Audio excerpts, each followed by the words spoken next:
Alright, good day to us all. This is the last video in the series for Sequence and Series, and it's about applying these things. So we're going to look at contextual problems today and see how maybe we can fit a sequence or a series into this problem. So we have a savings account. It's paying 2.4% annual interest added at the end of each year. That's a lot of times important. You have to pay attention to whether or not you're getting it at the beginning of a year or at the end of a year. And we're going to pay $200. We're going to put that into our account. How much will there be in the account at the start of the 7th year? Well, this is definitely a geometric sequence of dollar amounts. We have a common ratio of 1.024. Now, where does that come from, you might say? Well, 2.4%, that's 0.024 as a decimal, and we're getting that on top of what we already have in the account. So 100% plus the 2.4% on top of that. We saw this actually once before in our exponential growth and decay section. We're just going to contextualize this in terms of a sequence.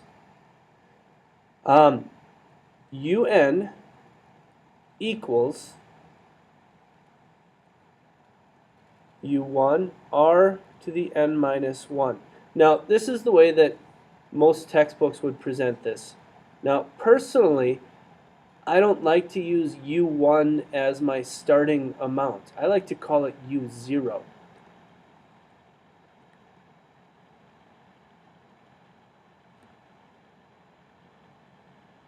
The reason I do that is then because the exponent isn't going to be n minus 1, it's just going to be n. So if I'm talking about 2 years later, n is just 2. So U1 would be our initial amount, 200, not 100, times 1.024 to the first. I don't like messing around with adding and subtracting and what term is it with these contextual problems. I think it makes a lot more sense to have our start amount be U0, that is at time equals 0, that's our starting amount. So 1 would be after 1 year, 2 would be after 2 years, and so on like that. We're still using the same kind of notation, we're just being a little bit more purposeful in what we're doing. So my rule is going to be UN equals 200 times 1.024 to the n. And n is going to be the number of years that this money sits in the account. N equals 1 would be after 1 year. N equals 2 would be after 2 years. We're looking for the start of the 7th year. That means after 6 years. And this might be the single most difficult part of this section, is interpreting what term of the sequence we mean. But the way that I have it set up is at the start of the 7th year, that would be after 6 years, so I'm dealing with n equals not 7, but 6. So I'm going to do U6 equals 200 times 1.024 to the 6th.